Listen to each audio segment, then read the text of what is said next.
Les matins de France Culture. Guillaume Erner. Hier, un jeune homme a tenté de gifler le président de la République lors d'un bain de foule dans la Drôme à Tain-l'Hermitage. Pour en parler, nous sommes en compagnie de Dominique Régnier. Bonjour. Bonjour Guillaume Erner. Dominique Régnier, vous êtes professeur des universités à Sciences Po, directeur général de la Fondation pour l'innovation politique, laquelle fondation publie la 4e vague de son sondage et de son indicateur sur 2022, le risque populiste en France. Dominique Régnier, comment interprétez-vous ce geste ?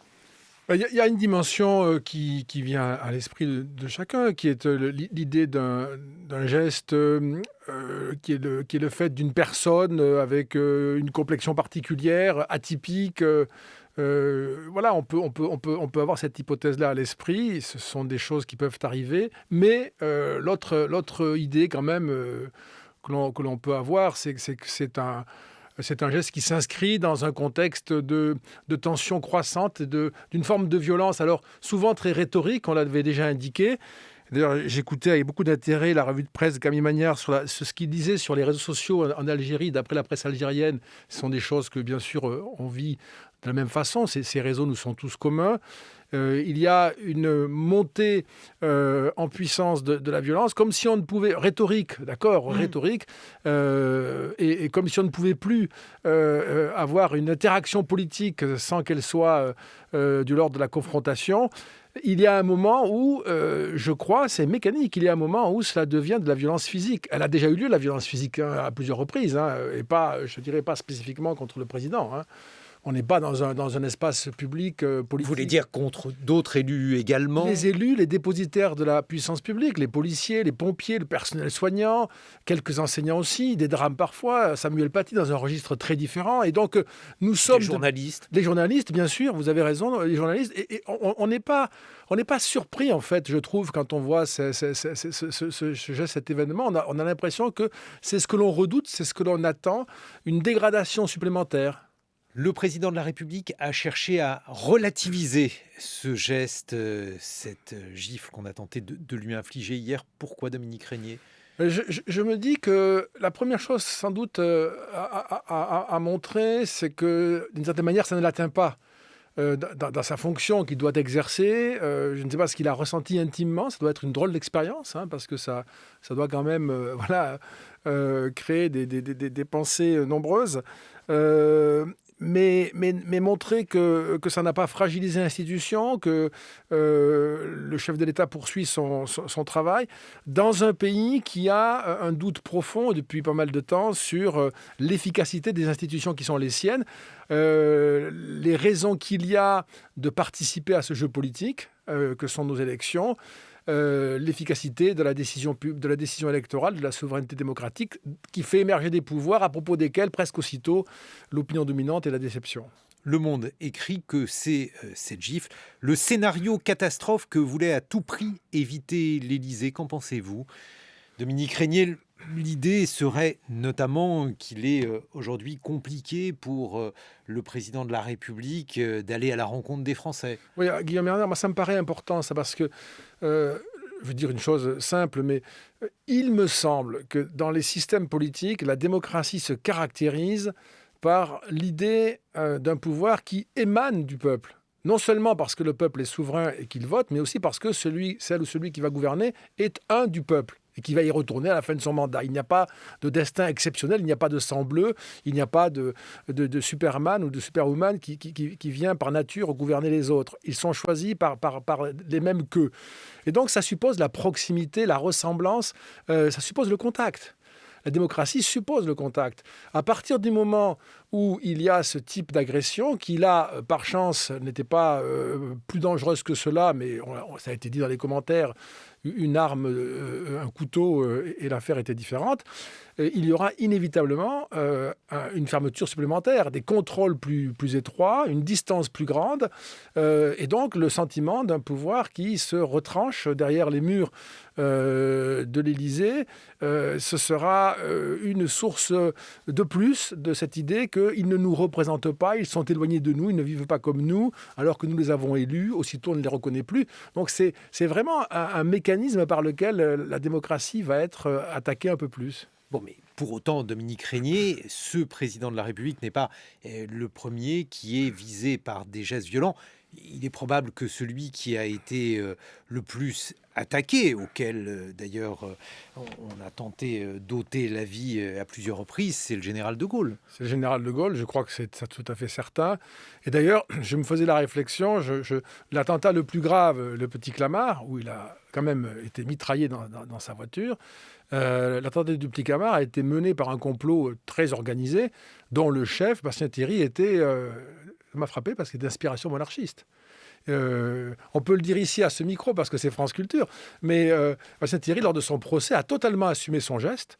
Il a fait un long discours qui est tout à fait fascinant et il se réclame d'un auteur du XIIIe siècle, Jean de Salisbury, qui théorise le tyrannicide et qui considère que la théorie de l'obligation chrétienne d'assassiner un souverain, de le faire disparaître si possible, s'appliquait dans le cas de De Gaulle à son avis parce que De Gaulle avait abandonné l'Algérie. Et donc il en faisait une justification, mais au nom d'un théoricien chrétien. Voilà, et effectivement, la haine suscitée par De Gaulle à cette époque était polarisée autour de la question de l'Algérie française. C'était un sujet qui apparaissait, alors après ce que vous venez de dire, ça va apparaître comme une tautologie, mais comme un régalien. Ça n'était pas un sujet politique, c'était perçu par ces hommes qui cherchaient à tuer De Gaulle comme étant au-delà de la politique.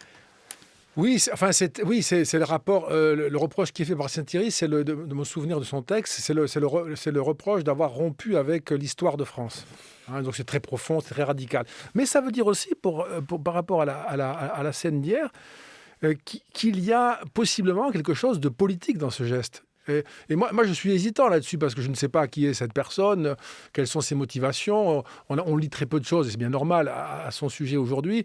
Si c'est purement éruptif, voire motivé par des idées un peu curieuses, c'est une chose. Mais il y a de toute façon une dimension politique. On a quelques éléments à ce sujet, on y reviendra aux environs de 8h20, Dominique Régnier, mais ce qui est certain, c'est que là aussi les autres présidents de la République, François Mitterrand, Nicolas Sarkozy, eux aussi ont suscité de la haine. Absolument, oui, bien sûr, oui. Ah non, et puis quelle détestation exprimée de toutes les façons.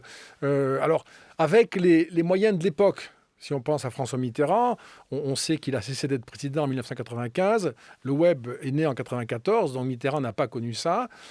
Mais ensuite, pour les présidents, il y a un régime d'exposition et d'exposition à la vindicte, hein, visible, de plus en plus visible par tous, de plus en plus productible par tous. C'est ce qui me frappe. Et nous sommes aujourd'hui dans une société qui est totalement tramée par ces réseaux sociaux et la capacité que chacun possède avec son smartphone de filmer une scène ou d'en produire une, de diffuser une séquence agressive, insultante à l'égard de différentes personnalités dépositaires de l'autorité publique ou non.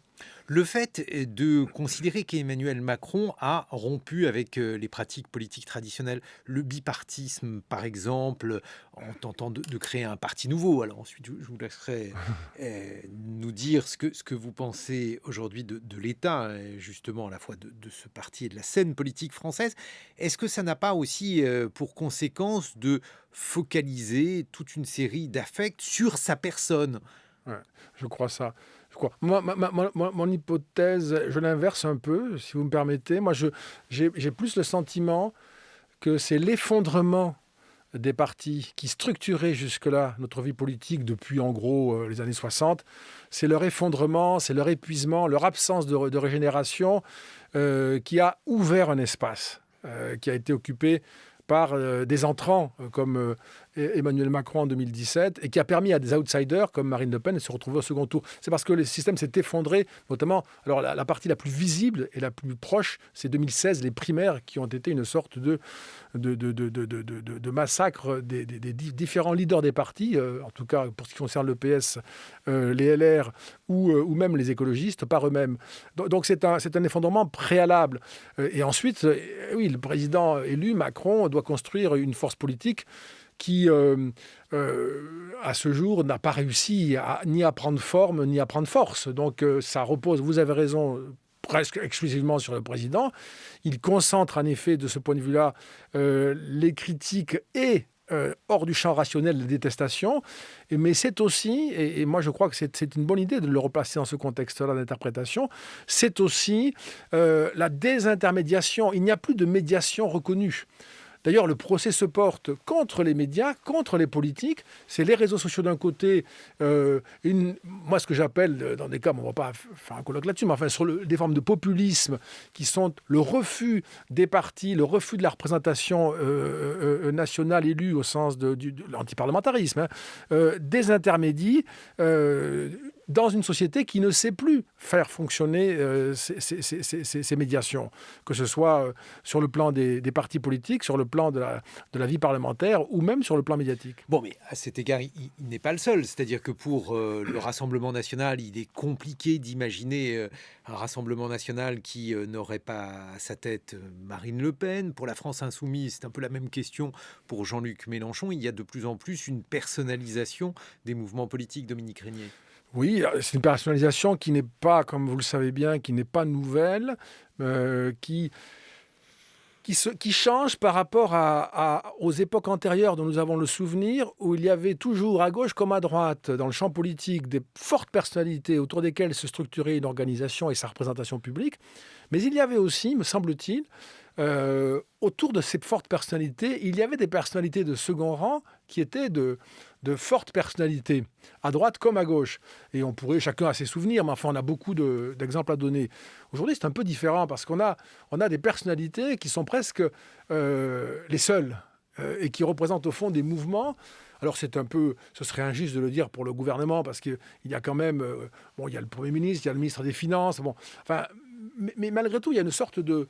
je pense à Gérald Darmanin ou Dupond-Moretti. Enfin, il y a des ministres comme ça que l'on voit davantage et qui pèsent relativement. Mais malgré tout, c'est extrêmement concentré sur le chef de l'État. Et puis, dans les partis que vous avez cités, que ce soit le RN ou la France Insoumise, on est en peine, on trouve un ou deux noms, mais on est en peine de voir quelqu'un qui fait fonction au fond, de porte-voix. Le risque populiste en France pour 2022, c'est l'étude que vous avez dirigée, Dominique Régnier, avant qu'il y ait cet incident et avant que l'on puisse mesurer quoi que ce soit sur ses éventuelles conséquences. Celui-ci vous paraissait élevé. Comment imaginer aujourd'hui la suite de la campagne présidentielle ? Il y a une réaction aussi hier qui m'a frappé, qui est une sorte d'émotion collective, comme une unanimité dans la condamnation, une forme de tristesse, de colère à avoir des comportements comme celui-là. Et donc c'est peut-être aussi des moments où la communauté citoyenne mesure à quel point il est périlleux de sortir d'une confrontation argumentée, d'une dispute ferme, d'une opposition vigoureuse mais respectueuse du désaccord, les chemins sur lesquels on peut se diriger. Et peut-être qu'il y a une forme de conscience de cela. Je ne crois pas, moi, que ça suffira en réalité, malheureusement, parce qu'il y a des structures profondes, des mouvements qui d'ailleurs ne sont pas le seul fait de ce pays, c'est la globalisation. On parle des réseaux sociaux, c'est la globalisation. Nous sommes embarqués dans une histoire universelle sur laquelle nous pesons très peu. Moi, je crois que c'est une des angoisses fondamentales d'un pays comme la France, de beaucoup de pays, mais d'un pays comme la France, parce que nous y avons la conviction que par le vote, nous savions peser sur notre destin, l'orienter. Et là, le sentiment que peut-être beaucoup de nos concitoyens ont aujourd'hui, c'est que ça n'a pas d'efficacité véritable et que nous sommes plutôt en train de flotter sur un courant et dans une direction que nous ignorons et contre laquelle nous ne pouvons pas aller. Et les conséquences de la pandémie, Dominique Régnier ? Les conséquences de la pandémie, elles sont pour moi impossibles à établir aujourd'hui parce que c'est une des plus grandes difficulté, moi, que j'éprouve, je suis sûr pas être le seul, quand on essaie de voir ce qui peut se passer ou comment les choses fonctionnent, c'est tellement instable et incertain. C'est-à-dire que si je fais l'hypothèse que nous sommes en train d'en sortir parce que la vaccination progresse et que le nombre de cas se réduit et que peut-être il y aura une vraie reprise économique et une sorte de joie de revenir à une vie moins inquiète, plus ordinaire, c'est un élan positif qui peut redonner foi, y compris dans la politique puisque les élections approchent. Mais le schéma inverse est tout aussi possible. Moi, je ne suis pas du tout spécialiste, bien sûr, de cette pandémie et de ces questions-là. Donc, je n'en sais rien. S'il y avait un retour en arrière, ce serait dramatique, ça c'est sûr. Ou s'il y avait, par exemple, une reprise économique insuffisante, ou bien, à l'occasion de la reprise économique, un grand conflit social sur la nécessité de redistribuer différemment. Vous mesurez en tout cas dans l'étude que vous avez consacrée au populisme le poids de plus en plus important du vote protestataire avec un nombre conséquent de Français. Vous dites que la plupart des électeurs, 85%, ont déjà eu recours à une forme de protestation électorale. Ce qui veut dire qu'on est plus dans un vote qui est un vote d'hostilité, un vote de protestation qu'un vote d'adhésion aujourd'hui.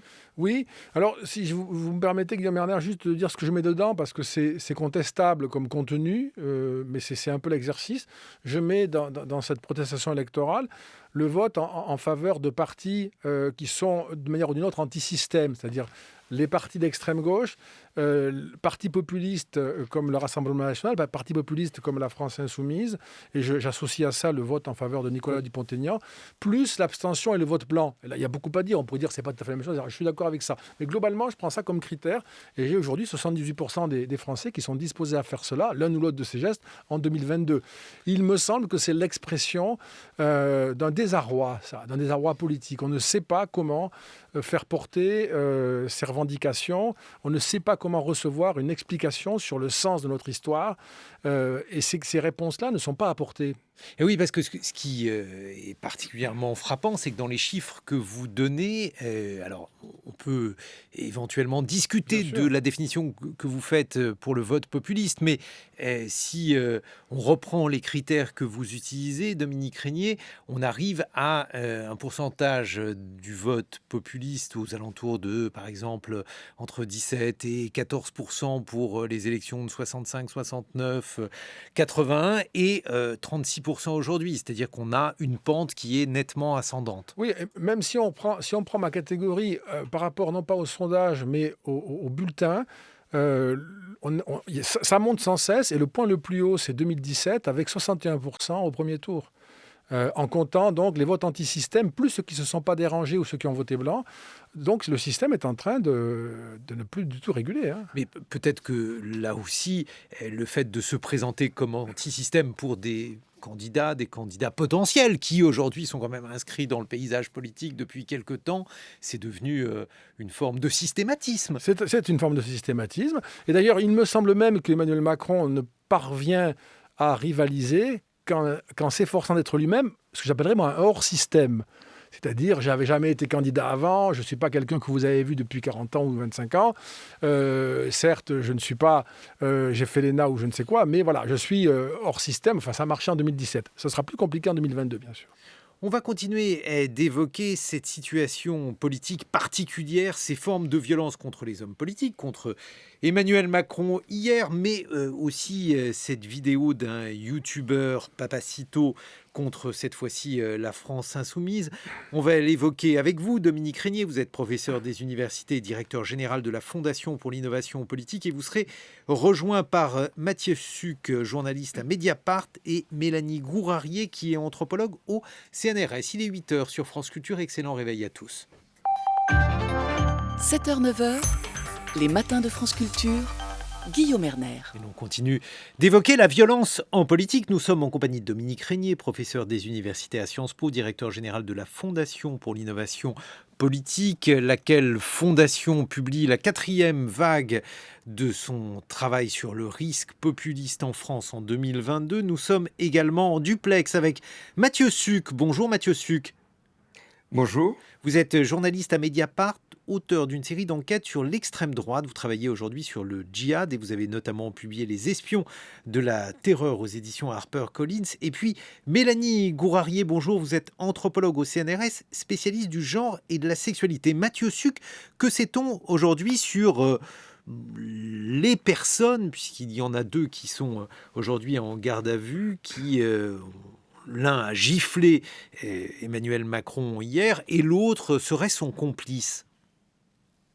Alors, sur l'auteur de la gifle, ce qu'on sait, c'est que pour l'instant, il n'a pas un passé, alors déjà de délinquant, ça c'est sûr, il n'a pas de casier judiciaire, il n'a pas un passé traditionnel de militant. En revanche, ce qu'on peut constater, c'est qu'il remplit à peu près toutes les cases, si j'ose m'exprimer ainsi, du militant d'ultra-droite quand on regarde ses connexions et ses abonnements sur ses différents comptes et réseaux sociaux.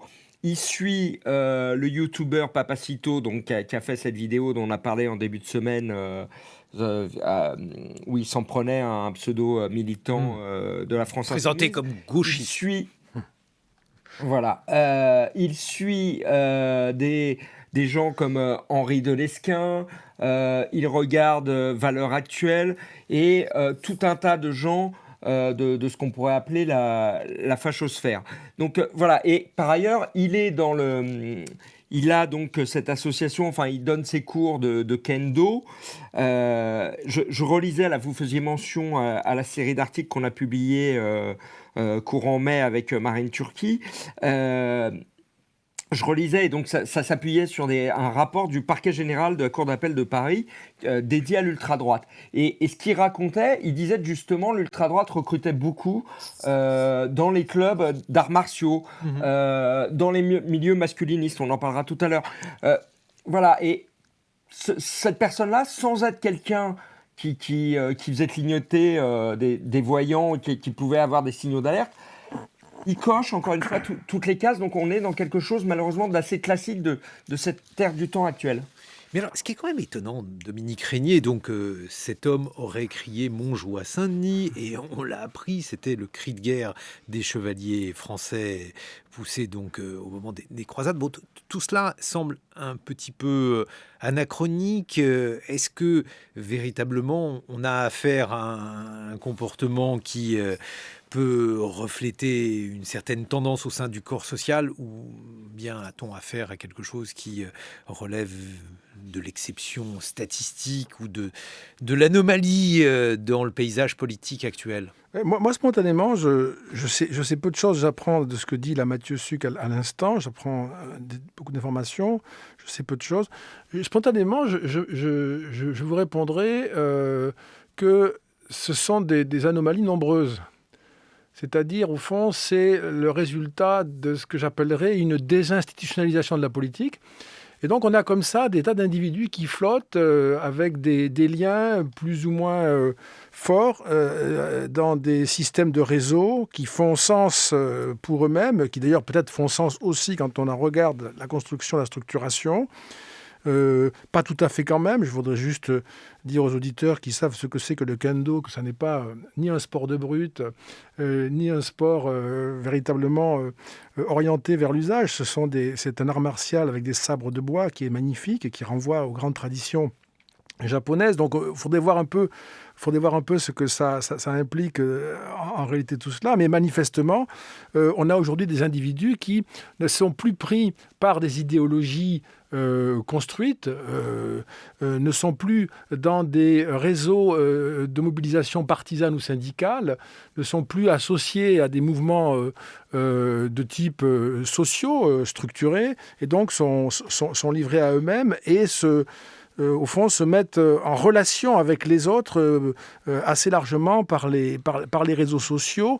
Et peut-être un élément qu'on peut ajouter, là je fais une hypothèse un peu comme ça pour improviser ça, mais moi je suis frappé aussi par l'importance que prend l'héroïsation de celui qui, sur les réseaux sociaux, va faire le buzz. Il y a une espèce de mécanique de course à la vue, à la célébrité par des comportements spectaculaires. Alors, Mathieu Suc, qu'en pensez-vous? Parce que là, cela a fait beaucoup réagir hier, notamment au sein de la France Insoumise, lesquels ont dit en substance que désormais le danger constitué par ces mouvements d'extrême droite, par cette fachosphère, alors peut-être pas très importante numériquement, mais dangereuse potentiellement, et bien que cette fois-ci, ce danger allait être pris au sérieux. Qu'en pensez-vous? Alors oui, c'était la teneur de notre série, c'est-à-dire que le parquet général de Paris, des magistrats de la cour d'appel qui rédigent un rapport de 50 pages pour tirer la sonnette d'alarme sur l'ultra-droite. Oui, ça fait déjà quelque temps. On le rappelait dans notre article, il y a eu 6 projets d'attentats d'ultra-droite qui ont été déjoués ces 4 dernières années. Plus on peut y ajouter ce qui pour nous constitue un véritable attentat, c'est Bayonne, où cet octogénaire a tiré sur des fidèles d'une mosquée.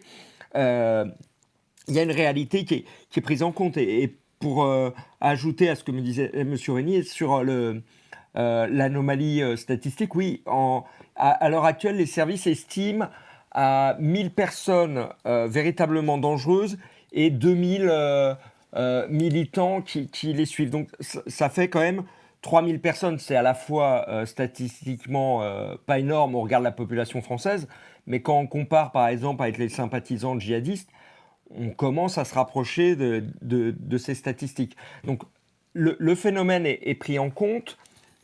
Et par ailleurs, on le racontait là aussi, c'est pas anodin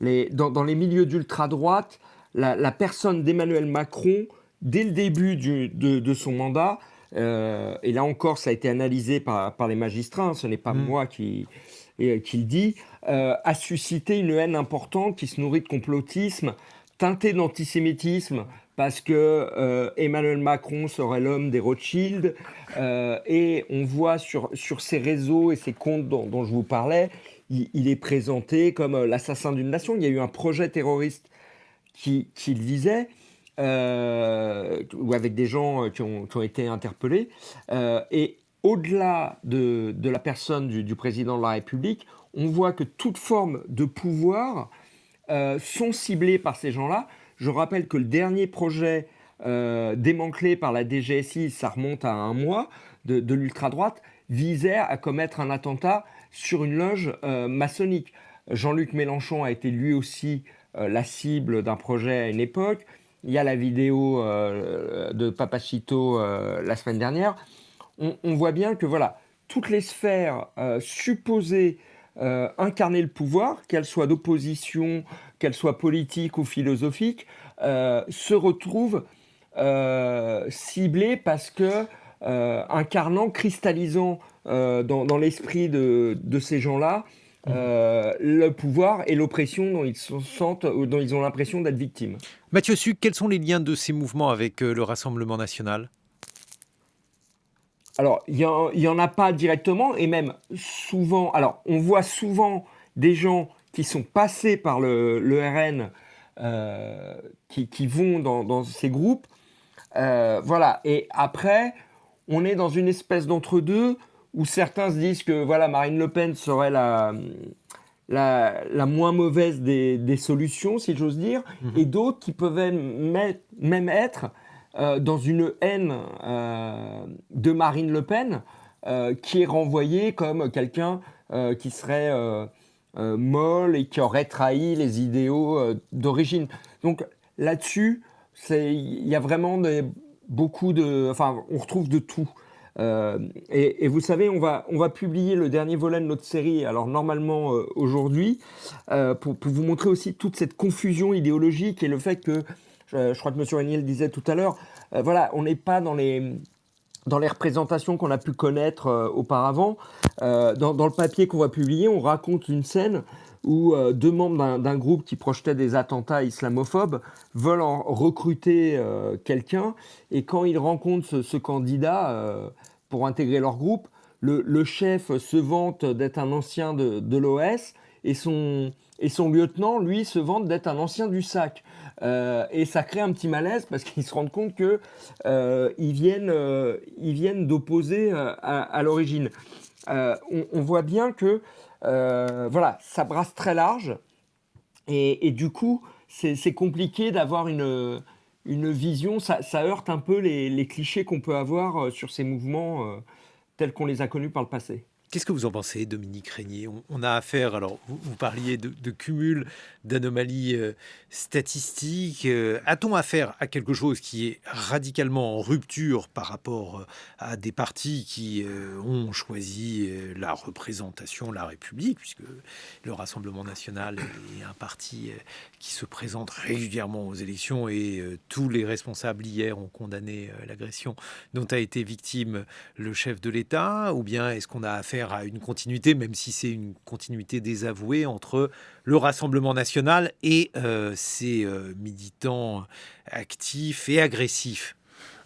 Alors moi, je me risquerai à vous répondre, parce que ce sont des réponses qu'il faut documenter, mais en vous disant que le Rassemblement national va faire un petit peu les deux, c'est-à-dire que il va pas rompre tout lien avec les strates historiques premières qui ont fait ce parti et qui l'ont structuré pendant très très longtemps.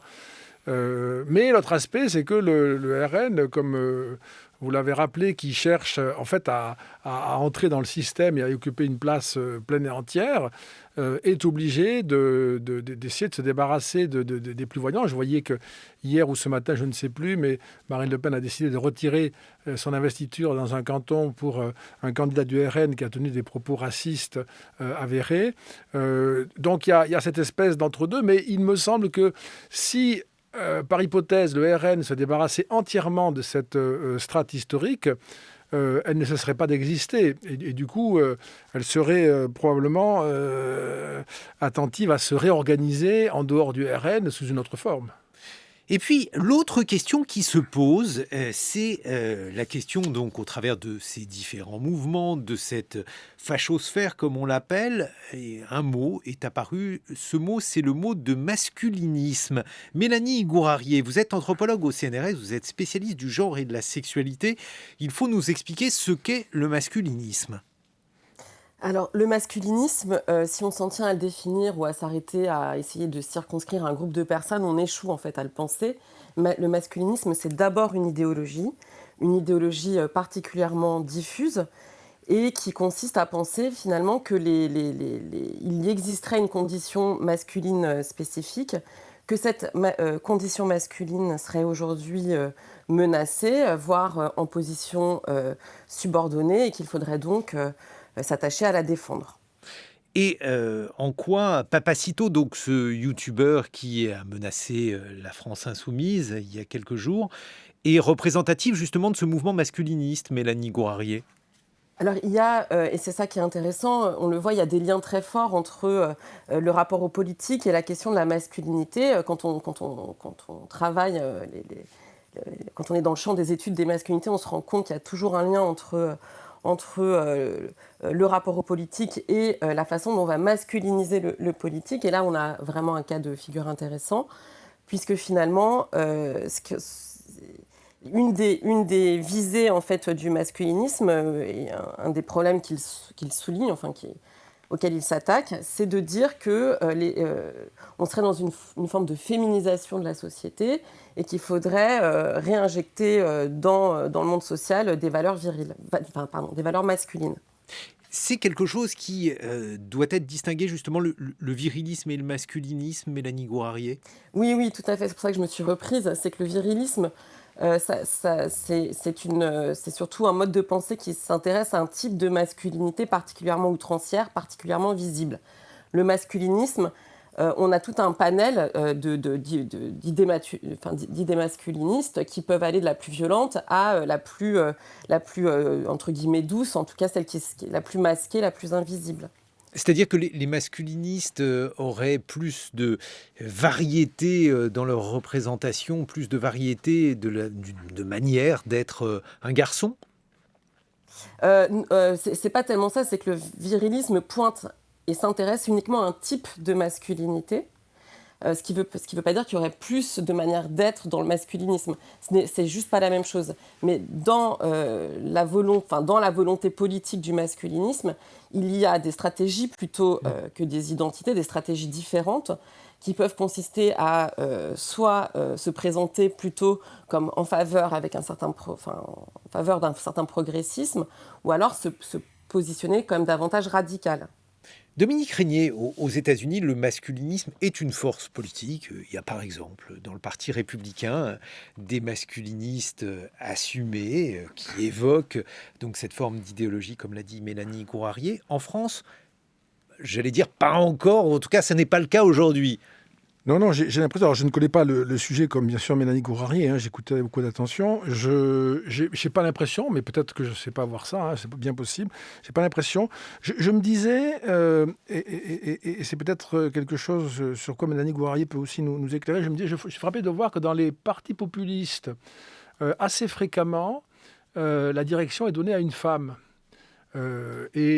Marine Le Pen, pour prendre l'exemple français, je ne sais pas s'il y a une relation entre ces deux dimensions, parce que les partis populistes sont quand même plus sujets, je dirais, à ce masculinisme.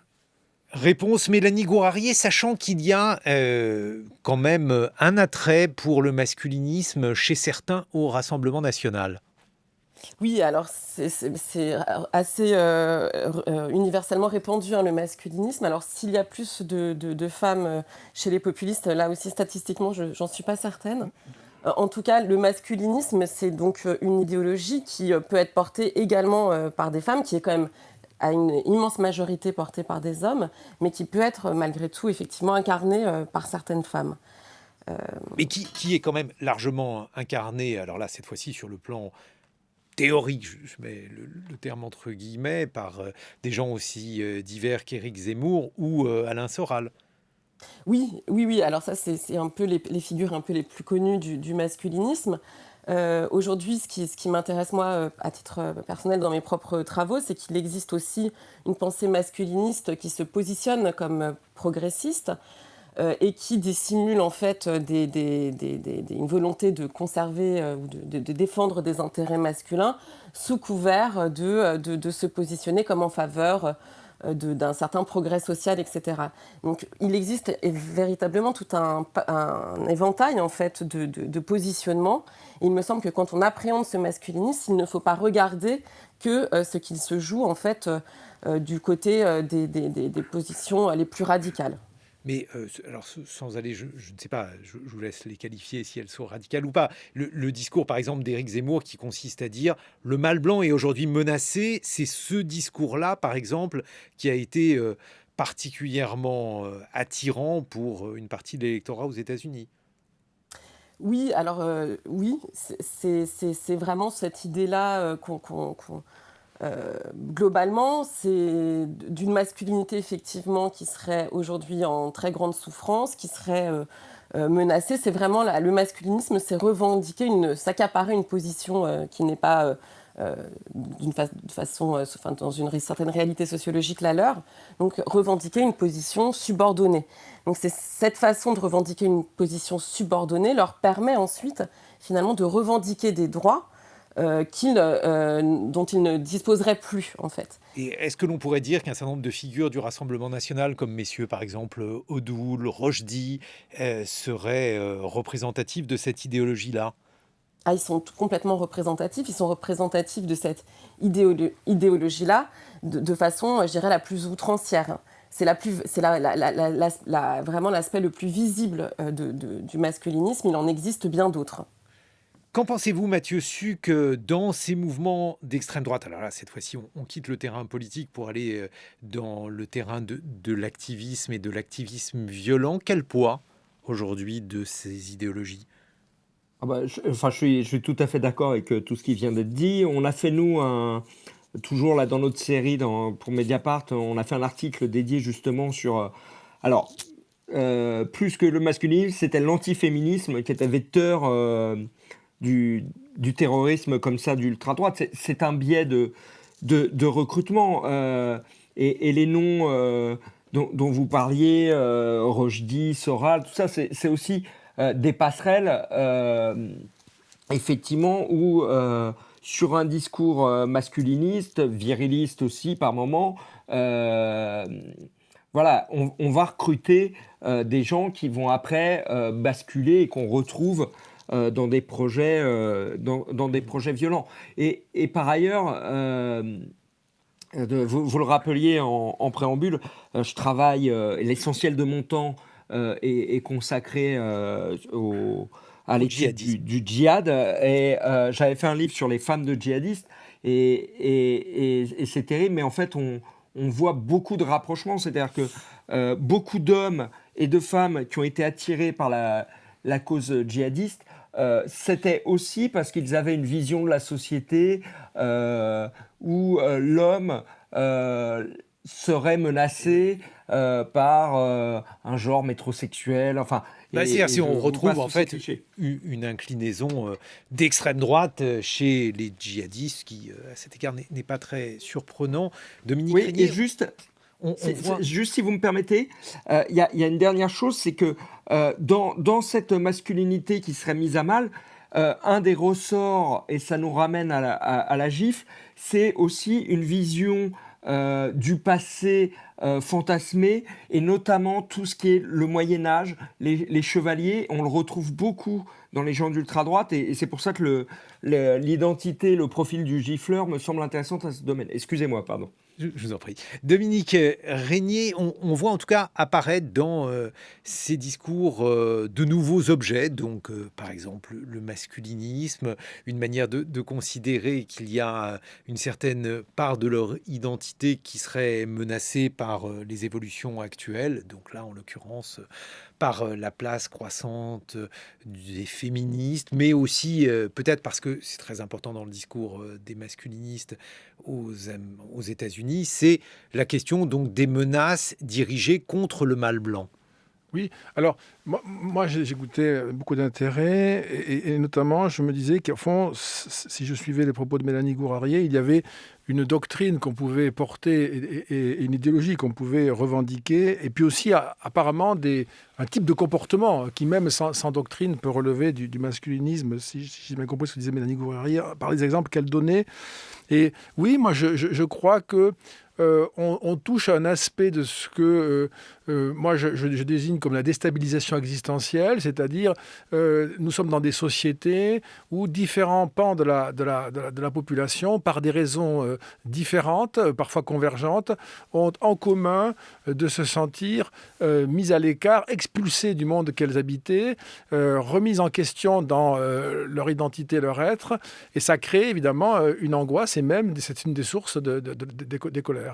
Et ça veut dire aussi qu'il faut s'attendre à peut-être voir apparaître d'autres thématiques, d'autres notions qui aujourd'hui donc existent sous forme violente, mais on sait que le discours politique peut réussir à refroidir ces discours violents. Peut-être que la question du masculinisme aboutira à avoir une représentation politique traditionnelle. Oui, c'est en tout cas que ça puisse alimenter des courants politiques existants, les régénérer, les relancer, les amplifier, oui. Mais en vous écoutant, Guillaume Erner, je me disais, songeons alors je change un tout petit peu de thématique, mais c'est toujours le même esprit, songeons à la violence dont sont capables les animalistes, songeons à la violence dont sont capables parfois les défenseurs du climat, qui de bonne foi considèrent qu'il y a une telle urgence qu'il ne faut pas hésiter à empêcher ou à s'interposer. Et donc c'est une espèce de, là encore, cette désinstitutionnalisation, elle fait rentrer le recours à la violence. Et moi, je dirais, je reprends ici les remarques que faisait Frédéric Seyss tout à l'heure, je suis d'accord avec lui pour dire que ce n'est pas un tournant, mais moi, je n'y verrais pas non plus un aboutissement, c'est un palier. Et tout ce qui est dit là de ce matin avec vous, Guillaume Erner, me paraît, moi, être un signe de plus que nous allons avoir d'autres manifestations violentes sous d'autres formes, dans d'autres champs, mais que c'est quelque chose qui fait plutôt, qui arrive plutôt qu'il ne part. Dominique Régnier, pour se rendre compte des travaux qui sont aujourd'hui produits par la Fondation pour l'innovation politique, on peut trouver sur le site de votre fondation un certain nombre d'études consacrées par exemple au populisme à l'horizon 2022. Mathieu Suc, on trouve vos articles sur le site de Mediapart. Merci Mélanie Gourarier. Je rappelle que vous êtes anthropologue au CNRS. Je vous propose désormais d'accueillir mes deux camarades qui viennent prolonger les matins, Hervé Gardette et Géraldine Mosna-Savoie. Bonjour à tous les deux. Bonjour Guillaume. Hervé, ce matin vous nous parlez de l'été qui arrive.